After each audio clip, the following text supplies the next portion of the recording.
सभी सत्संगी धर्म प्रेमी भाई बहनों को सादर जय गुरुदेव। प्रेमी भाई बहनों, हम आप परम सौभाग्यशाली हैं कि ऐसे कलिकाल में हम लोगों को ये मानव तन, ये मनुष्य शरीर प्राप्त हुआ। उससे भी परम सौभाग्य की बात है कि मनुष्य रूपी मंदिर में बैठ करके हम लोगों को सत्संग सुनने का ये अवसर मिल रहा। जब जन्म जन्मांतरों के शुभ पुण्य कर्म संचय होते हैं, तब बड़े ही सौभाग्य से ऐसा दुर्लभ अवसर प्राप्त होता। सत्संग जल जो कोई पावे, मैलाई सब कट जावे। ये सत्संग है, ये कोई कथा और कीर्तन नहीं, किस्से और कहानियां नहीं। ये महात्माओं की अजर अमर वाणियां हैं। यदि आपने ध्यान से सुन लिया तो निश्चय ही आपको अपने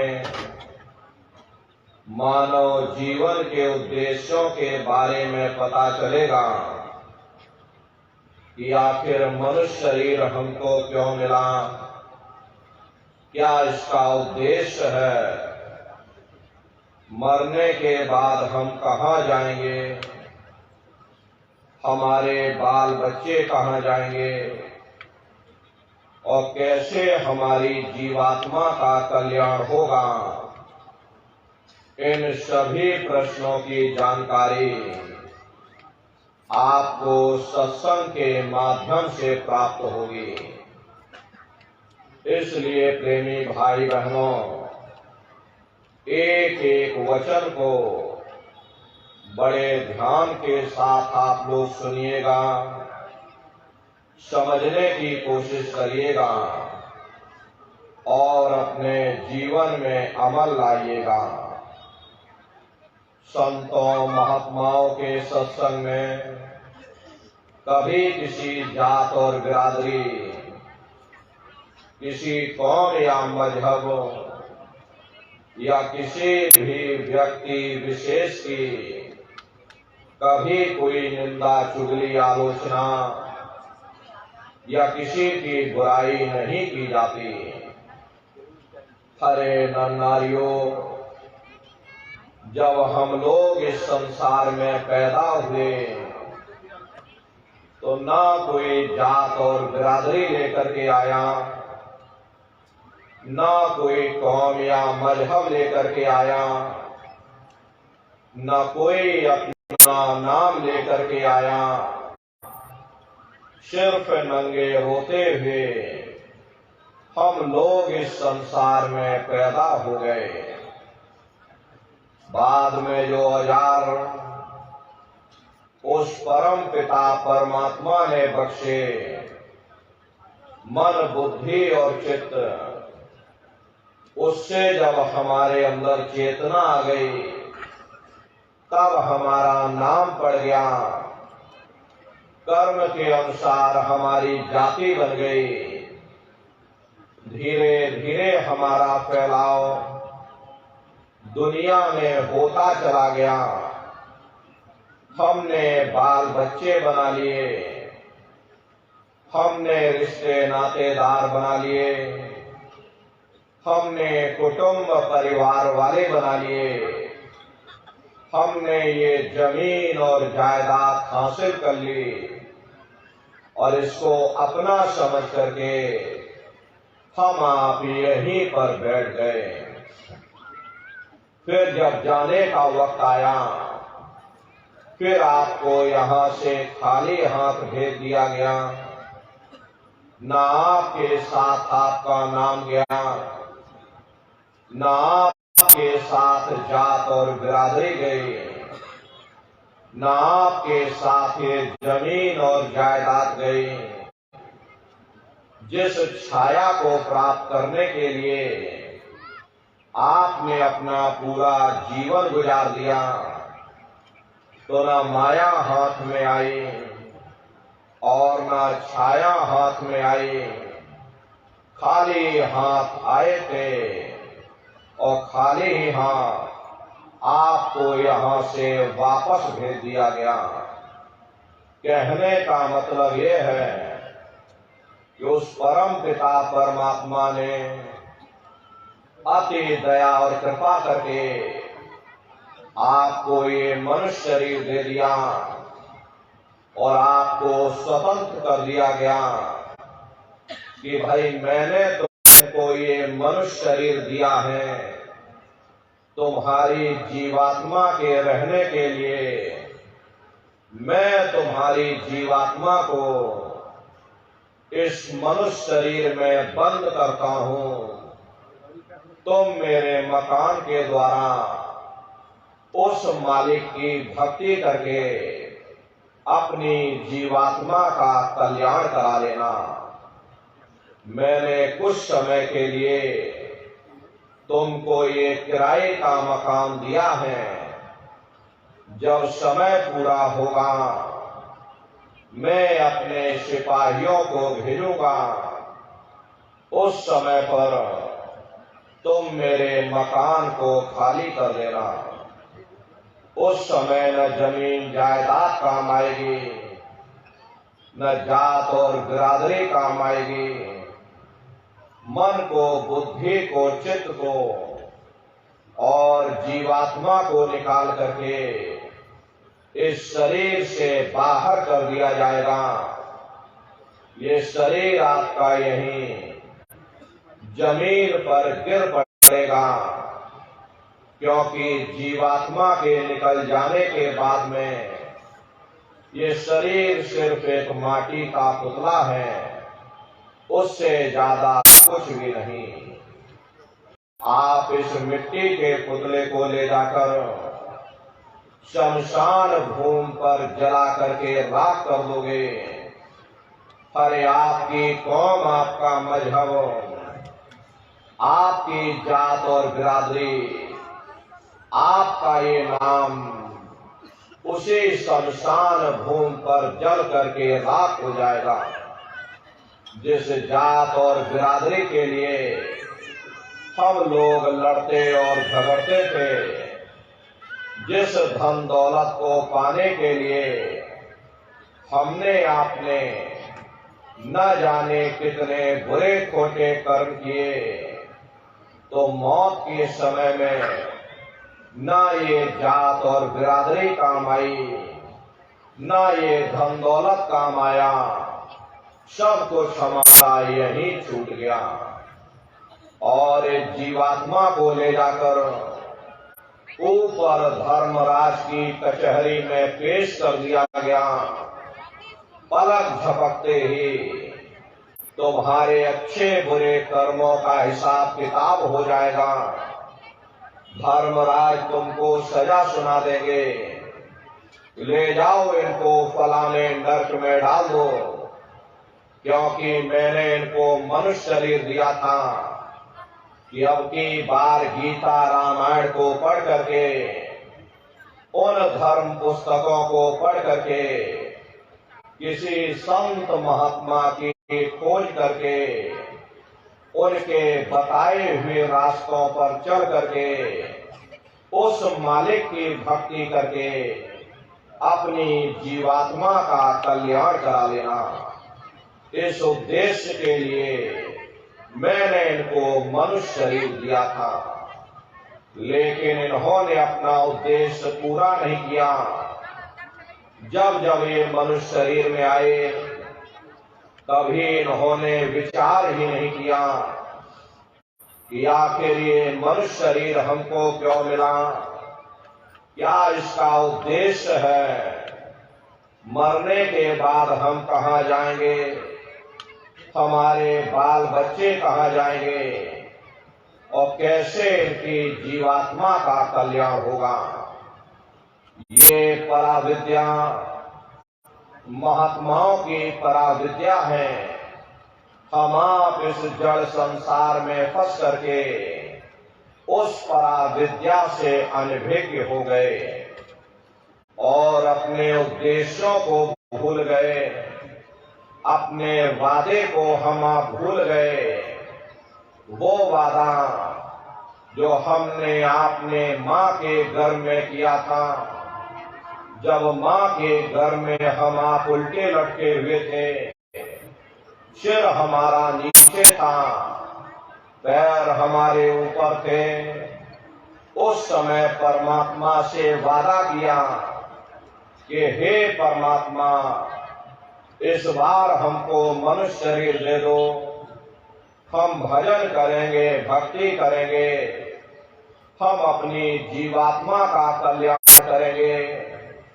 लेकिन मनुष्य शरीर मिलने के बाद में ना आपने भजन किया, ना भक्ति की, बस माया की छाया में फंस करके इस मिथ्या जगत को अपना मान करके हम आप इसी में गोता खा रहे। हरे नर नारियों, इस दुनिया में हित मित्र भाई बंधु रिश्ते नातेदार कुटुंब परिवार वाले, इनमें से कोई भी चीज तुम्हारी जीवात्मा को इस अधोगति से बचा नहीं सकती। हम कौन हैं, हम कहां से आए हैं और हमें जाना कहां है, ये मानव मात्र के लिए एक जटिल प्रश्न बना हुआ। इस प्रश्न का हल तब तक नहीं होगा जब तक इस धरा भूमि पर कोई संत महात्मा फकीर न मिल जाए। इसीलिए वह मालिक अति दया और कृपा करके संतों महात्माओं को इस धरा धाम पर भेजते हैं। संत महात्मा फकीर यहाँ पर आकर के हम जीवों को समझाने की कोशिश करते कि भाई वो परमात्मा है, वो आपको मिलेगा, जीते जी मिलेगा, इसी मनुष्य शरीर में मिलेगा। इसी मनुष्य शरीर के अंदर जा करके परमात्मा से मिलने का वह एकमात्र दरवाजा है और उस दरवाजे का भेद केवल संतों महात्माओं को ही प्राप्त है। ये दुनिया के लोग दुनिया की आवाज जनमानस, दुनिया के ज्ञान को पढ़ करके अहंकार में डूबे रहते हैं कि हमसे बड़ा कोई ज्ञानी नहीं। लेकिन उन बेचारों को नहीं मालूम कि जहां ये दुनिया का ज्ञान समाप्त होता है, उसी के सिर की चोटी से ये आध्यात्मवाद, आत्मा और परमात्मा का ये गूढ़ ज्ञान, रहस्य विज्ञान प्रारंभ होता। उस विज्ञान को पाने के लिए सबसे पहले जरूरी है कि पहले आप मानवतावादी बनो, मानव धर्म और मानव कर्म को अपनाओ। अरे मानव धर्म क्या है कि इंसान इंसान के काम आवे, एक दूसरे की निस्वार्थ भाव से सेवा करे, सत्य दया हिंसा परोपकार आदि गुणों को अपने जीवन में उतार करके और किसी संत महात्मा की खोज करके उनके बताए हुए रास्तों पर चल करके उस मालिक की भक्ति करके अपनी जीवात्मा का कल्याण करा ले। यही इंसान का सबसे बड़ा मानव धर्म है। लेकिन आज इस कलिकाल में ये दुनिया की आवाम जनमानस विषय विकारों में, शराब और कबाबों में, मांस और मदिरा में, इंद्रियों के भोग और वासनाओं में सुख ढूंढने की कोशिश कर रहे। ये चरित्र पतन जैसे कार्यों को अपना करके ये आवाम जनमानस कैसे सुखी हो सकती। अपने चरित्र जैसे धन को इकट्ठा करो, क्योंकि चरित्र ही सब कुछ है। चरित्र ही मानव धर्म की पूंजी है। जो इंसान अपने इखलाक ईमान को बरकरार रखता, वही इंसान चरित्रवान है। ये दुनिया भर के रगड़े झगड़े, पिता पुत्र में लड़ाई, आदमी औरत में लड़ाई, घर परिवार में लड़ाई, समाज में लड़ाई, जातियों में लड़ाई, मुल्क में लड़ाई, हरे नारियों, ये इंसानों का काम नहीं, ये हैवानों का काम है। इसलिए पहले आप इंसान बनो, चरित्रवान बनो, महात्माओं के समीप आओ। वे जो दया का प्रसाद दें, उसे खुशी खुशी लेकर के अपने निज घर को जाओ, जहां न फिर जन्मना है और ना ही फिर मरना।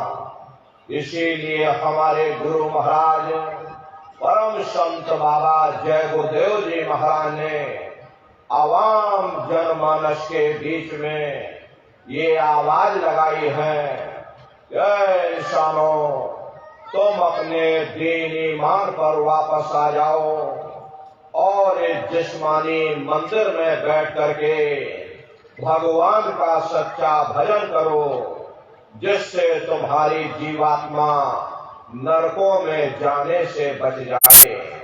अरे हम माने ना माने, लेकिन संत महात्मा त्रिकालदर्शी होते, वे सब कुछ जानते हैं। अगर हम उनके वचनों को मान जाएंगे तो हम लोग बच जाएंगे, नहीं तो खाई और खंदक में जाकर गिर जाएंगे। इसीलिए अभी वक्त है उस मालिक से सच्ची प्रार्थना करने का, खुदा के सामने अपने गुनाहों की माफी मांगने का। धर्म मजहब के नाम पर लड़ने झगड़ने का नहीं, जात और बिरादरी के नाम पर लड़ने झगड़ने का नहीं। हमने बहुत लड़ लिया, बड़े बड़े झगड़े और फसादे की, बड़े बड़े नुक्ताचीनी की, सिवाय नफरत के हमको क्या मिला। नफरत की ऐसी ज्वाला जली जिसमें घर जल गया, परिवार जल गया, समाज जल गई, जातियां जल गई, अब सारा देश जल उठा। इसीलिए सारी मानवता बहुत थक गई। हर कोई ऐसी छांव चाहता है जहां उसे ठंडक मिले, शांति और सुकून मिले। ये सब वही मिल सकते हैं जहां शांति के संदेश होते, सुकून के संदेश होते, मानव धर्म और मानव कर्म के संदेश होते। और ये संदेश केवल संत महात्मा फकीर देते, जो समदर्शी होते हैं, जो समस्त जीवों के अंदर उस प्रभु के अंश को देखते हैं। ऐसे समदर्शी उन महात्माओं की खोज करो। ये मत देखना कि महात्मा के जाति के हैं, महात्मा किस बिरादरी के हैं। हरे जातियां कर्म के अनुसार बनाई गई, जन्म के अनुसार नहीं। मनुष्य की एक ही जाति है, वो है मानव जाति। और इसी मानव जामे में बैठ करके हमें उस मालिक की भक्ति करनी है। हरे नारियों, सुपच जात के भंगी थे, रैदास जी जात के हरिजन थे, मीराबाई जात की छत्राणी थी। अगर वे सब उस मालिक को प्राप्त कर सकते तो आप भी उस मालिक को प्राप्त कर सकते हो।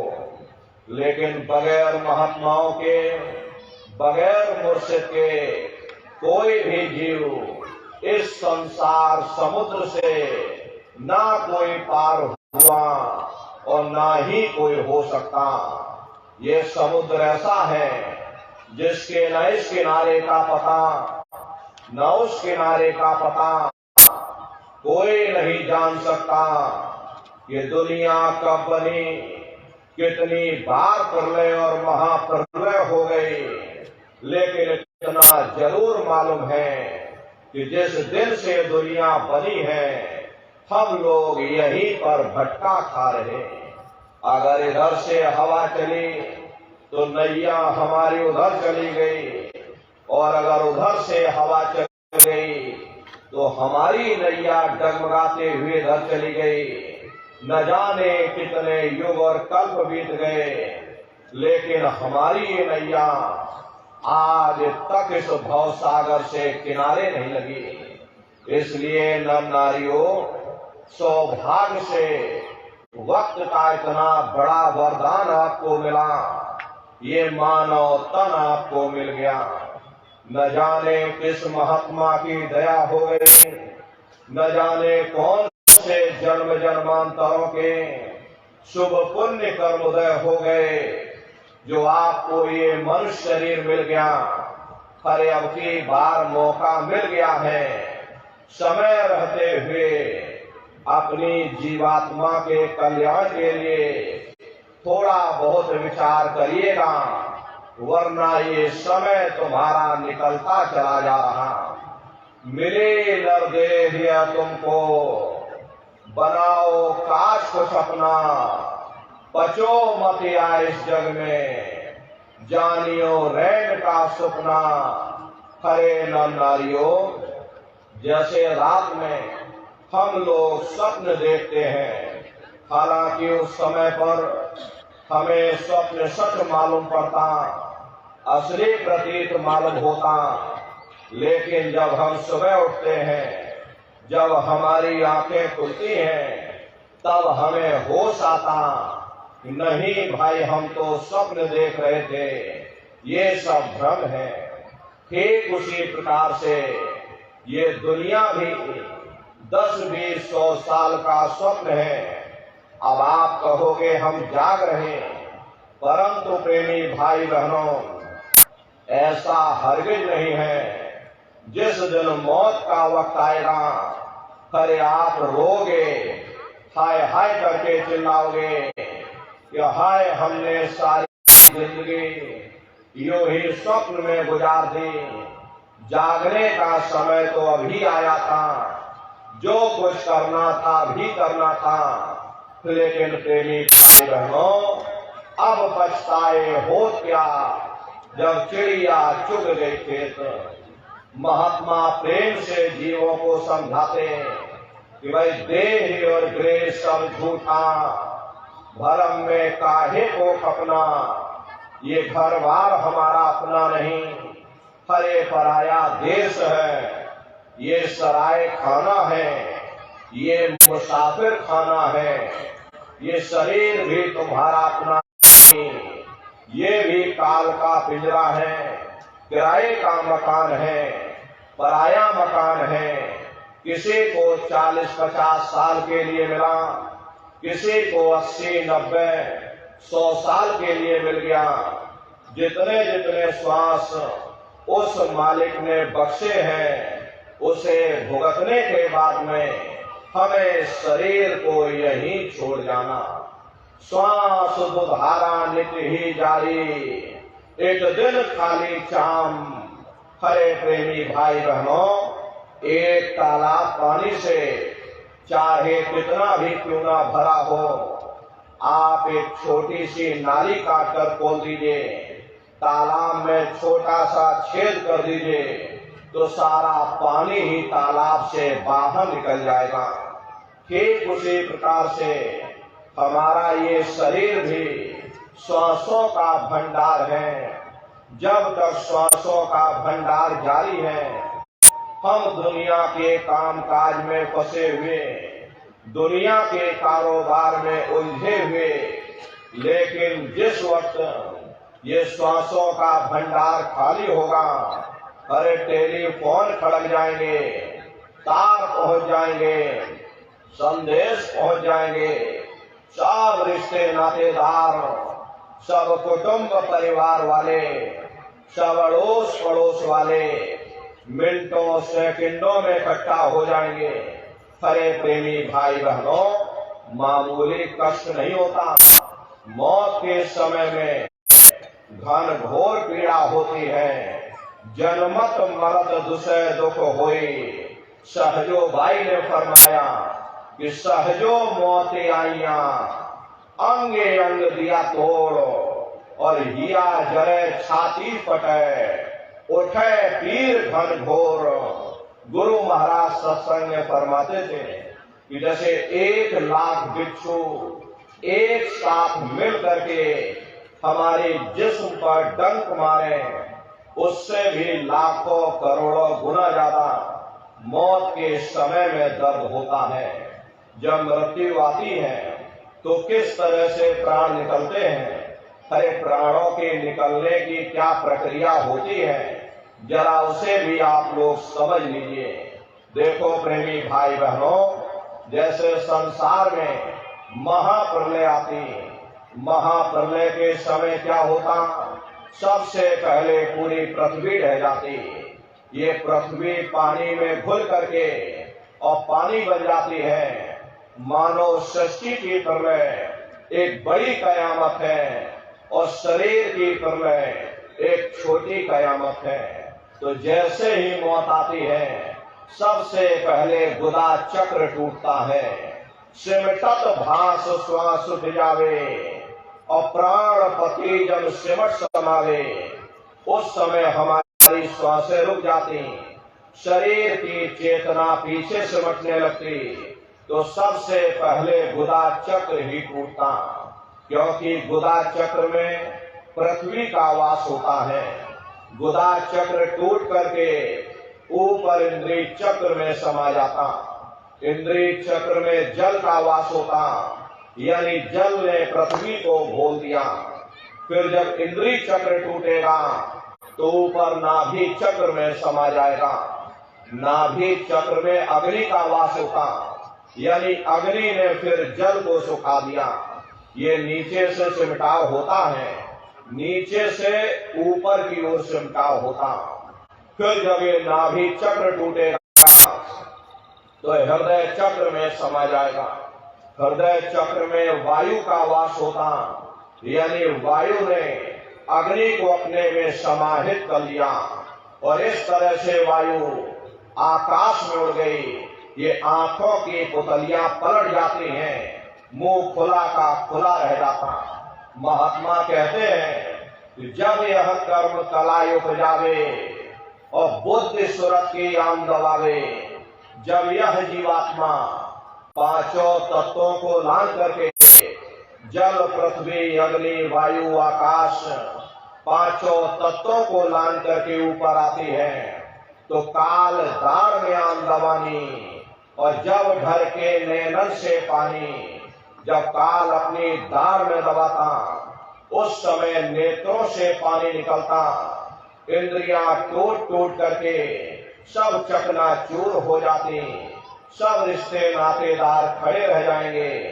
डॉक्टर वैद्य हकीम सब आपको घेरे रह जाएंगे, लेकिन आप अपनी पीड़ा को उस समय अपने मुख से बयान नहीं कर पाओगे।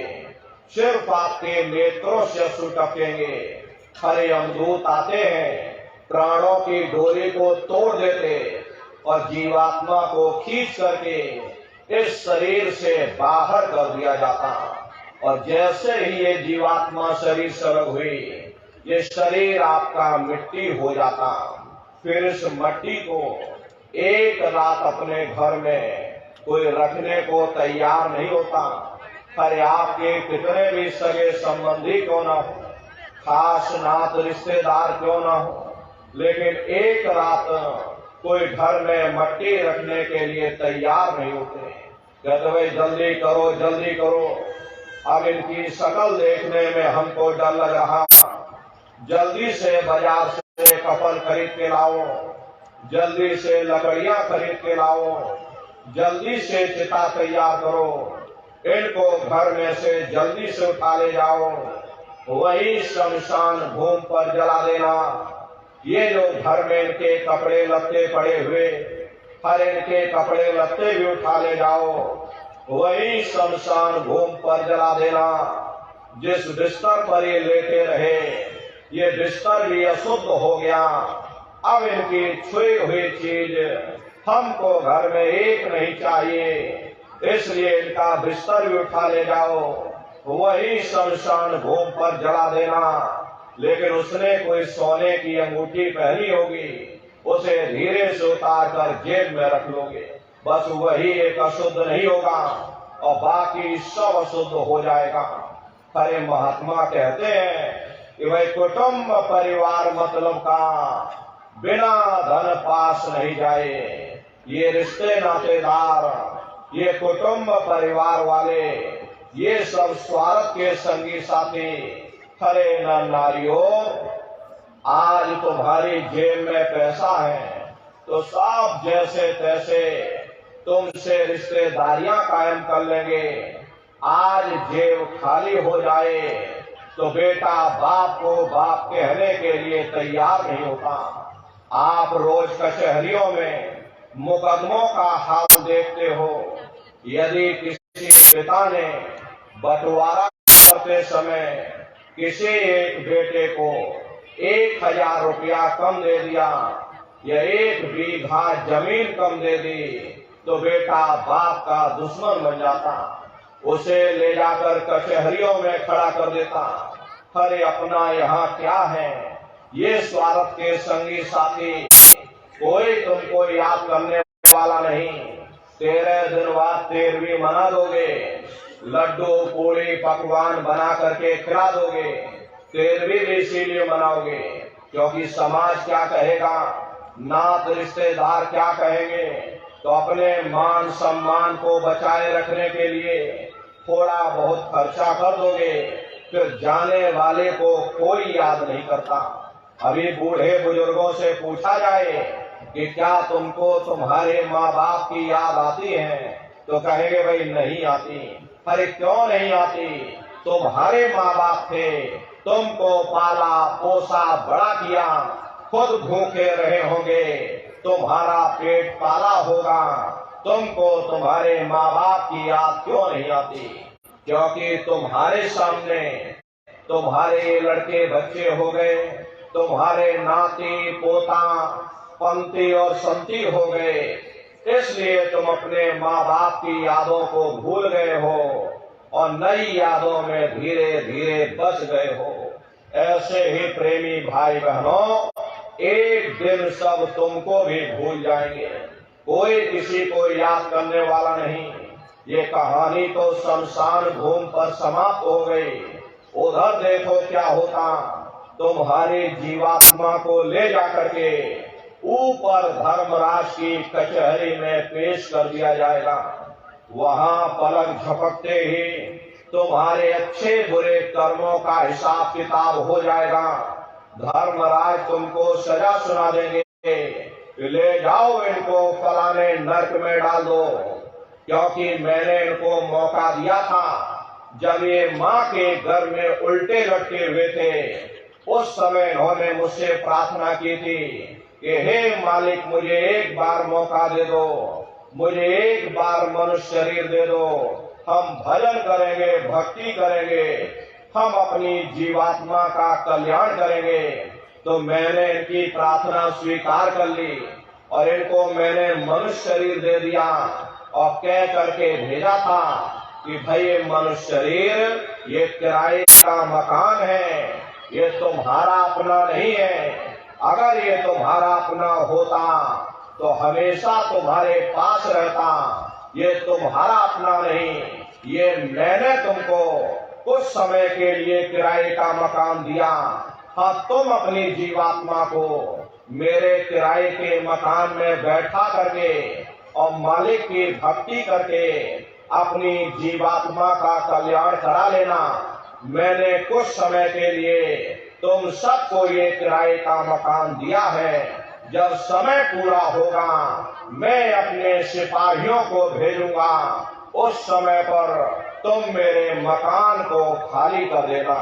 लेकिन इतना ध्यान रखना कि जैसा साफ सुथरा मैंने तुमको ये किराए का मकान दिया, वैसा ही साफ सुथरा तुम मुझको वापस लौटाना। लेकिन इस किराए के मकान में बैठ करके इन्होंने अच्छे बुरे कर्म डाले। मेरे किराए के मकान को इन्होंने अपने कर्मों से गंदा कर दिया, इसलिए कर्मों की सजा इनको मिलेगी। ले जाओ इनको फलाने नर्क में डाल दो। अरे महात्मा कभी झूठ नहीं बोलते। महात्माओं ने जब साधना किया, साधना करके जब ऊपर गए और ऊपर जा करके जब उन्होंने नरकों का हाल देखा, तो हमारी आपकी जानकारी के लिए उन्होंने धर्म ग्रंथों में लिख दिया कि लोह के खम्भ तपत के माही, और जहां जीव को ले चिपटाई वहां लोहे के खम्भे अग्नि से धड़क धड़क कर लाल हो रहे। ऐसे छोटे जीवों को उन खम्भों में चिपकाया जाता। जीव हाय हाय करके तड़पता है। तड़प तड़प जीव जुर्म बुखारी, तपत खम्भ दुखे उपजे भारी। असहनीय वेदना होती, असहनीय दुख दर्द होता। जीव वहां रोता चिल्लाता रहता। वहां कोई तुम्हारी पुकार सुनने वाला नहीं, कोई तुम्हारी दर्द भरी आवाज को सुनने वाला नहीं। हरे नर नारियों, ये दुर्दशा क्यों हो गई? क्योंकि हम लोग मनमुखी हो गए, मन के कहे पर चलने लगे। मन के कहे पर चल करके अच्छे बुरे कर्म करने लगे। कर्मों का ये जखीरा अंबार हमने अपने सिर पर लाद लिए। आज उन्हीं कर्मों का भोग पा रहे। हरे महात्मा कहते हैं कि नर की अनेक और हैं, कहलग कहो बखान। दुख भोगते यह जीव जो, जाने जो भोग समान। कहते भाई एक नर्क नहीं, ऐसे वहां अनेकों अनेक नर्क बने हुए। अलग अलग छोटे पाप कर्मों के वहां पर अलग अलग नर्क बने हुए। ये जीव अपने अपने कर्म के अनुसार अनंतों अनंत युगों तक, वर्षों की बात नहीं कर रहे, अनंतों अनंत युगों तक जीव नरकों की यातनाएं भोगता रहता। और नरकों की यातनाएं भोगने के बाद में इसी जीवात्मा को सीधे मनुष्य शरीर नहीं दिया जाता, बल्कि इसे 4 खंड 84 लाख योनियों में डाला जाता। जैसे बच्चा होता है, बच्चा पहले कक्षा 1 पास करेगा, फिर कक्षा 2 में जाएगा। ऐसे ही वहां पर पूरा चैनल बना हुआ। नरकों की यातनाएं भोगने के बाद में इन्हीं जीवात्माओं को 4 खंड 84 लाख योनियों में डाला जाता। ये 4 खंड 84 लाख योनियां ये कोई मामूली योनियां नहीं होती। 4 खंड का मतलब होता है अंडज पिंडज उपमज स्थावर। ये 4 खाने हैं। पहली श्रेणी पेड़ पौधों की आती, जिनके अंदर पानी का तत्व मौजूद होता। कभी ये भी मनुष्य हुआ करते थे, लेकिन आज अपने कर्मों का भोग पा रहे, एक जगह पर बेचारे खड़े हुए। दूसरी श्रेणी कीड़े और मकोड़ों की आती है, जिनके अंदर पृथ्वी और अग्नि का तत्व मौजूद होता है। तीसरी श्रेणी पंछियों की आती, चौथी चौपाई जानवरों की आती, और 5वीं स्वयं इंसान की आती, जिसके अंदर 5 तत्व जल पृथ्वी अग्नि वायु आकाश 5 तत्व मौजूद होते। प्रेमी भाई बहनों, ये 4 खाने हैं। इनकी अलग अलग कुल 84 लाख योनियां होती हैं। अब आप पेड़ पौधों को देखिए तो आम का पेड़ अलग है, पीपल का पेड़ अलग है, नीम का पेड़ अलग है। ऐसे ही अलग अलग प्रजातियों के कीड़े मकोड़े, अलग अलग प्रजातियों के पशु पंछी, कुल मिलाकर के 84 लाख योनियां हैं। हम दुनिया के जीव नरकों की यातनाएं भोगने के बाद इन्हीं 84 लाख योनियों में फिर डाले जाते। मामूली कष्ट नहीं होता। अरे हमको आपको गर्मी लग गई तो हम लोग छाया में आ गए, सर्दी लग गई कंबल रजाई ओढ़ लिया, भूख लग गई रोटी खा ली, बीमार हो गए अस्पतालों में चले गए, अपना अपना इलाज करवा लिया। लेकिन देखो इन जानवरों को, क्या गर्मी, क्या सर्दी, क्या बरसात, एक एक निवाले के लिए दर बदर ठोकरें खाते रहते हैं। अरे किसी का हाथ कट गया, किसी का पैर कट गया, पैरों में सड़ान आ गई, पैरों में कीड़े पड़ने लगे, कितनी उनको पीड़ा होती। प्रेमी भाई बहनों, मादा भिक्षु होती है। मादा भिक्षु जब अपने बच्चे को जन्म देती है तो उसी के बच्चे अपनी भूख को मिटाने के लिए अपनी माँ की पीठ पर चढ़ जाते हैं और अपनी माँ की पीठ पर चढ़ करके उसी के मांस को नोच नोच करके खाते हैं। वो तड़पती रहती है, कराहती रहती है। एक दिन में मृत्यु नहीं होती, 10-15 दिन लग जाते। धीरे धीरे नोच नोच करके जब हड्डी हड्डी रह जाती है तब उसके बच्चे अपनी माँ की पीठ से नीचे उतरते हैं और इस तरह से दर्दनाक मृत्यु होती है। ऐसे न जाने कितने जीव जंतु हैं जो रोज रोते कराहते रहते, कितनी उनको तकलीफ होती। बेजुबान जीव हमारे अंदर हमारे पैरों से दब करके मर जाते। कितने सूक्ष्म जीव ऐसे हैं जो हमारी श्वास लेने से हमारे अंदर चले जाते और मर जाते। कितने जीव जंतु को हम रोज मार करके खा जाते, मुर्गे की गर्दन डालते। बीमार बैलों की दुर्दशा देखो, मुंह से उनके फसूका निकलता रहता, लेकिन टनों बोझा उनके ऊपर डाल दिया जाता, डंडा मार मार करके चलाया जाता। क्या उनको दर्द नहीं होता? अरे उनको भी दर्द होता, उनको भी तकलीफ होती, लेकिन वे बेचारे बेजुबान हैं, कुछ बोल नहीं पाते, कुछ बता नहीं पाते। हम लोगों के अंदर जुबान है, हम लोग बोल बता देते, वे सिर्फ रोते और चिल्लाते रहते। अरे कौन उनकी पुकार सुनने वाला, कौन उनकी दर्द भरी आवाज को सुनने वाला, कौन सी अदालत में जाकर के वे बेचारे दरवाजा खटखटाएं, कौन मजिस्ट्रेट उनकी फरियाद को सुनेगा? अरे प्रेमी भाई बहनों, कोई सुनने वाला नहीं।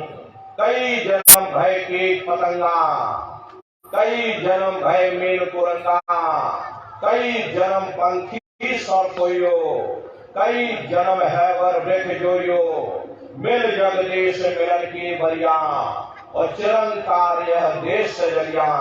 करोड़ों करोड़ युगों से नरकों की यातनाएं भोगने के बाद फिर हम लोगों को कभी कीड़े पतंगों की योनि में, कभी पेड़ पौधों की योनि में, तो कभी पशु और पंछियों की योनि में डाला जाता।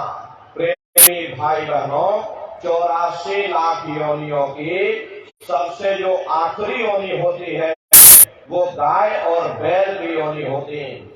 गाय स्त्री का रूप लेती है और बैल पुरुष का रूप लेते। ये 84 लाख योनियों की सबसे आखिरी योनि यानी कि अंतिम पायदान होता। उसके बाद तब जाकर के हम लोगों को दोबारा फिर से मनुष्य शरीर प्राप्त होता है।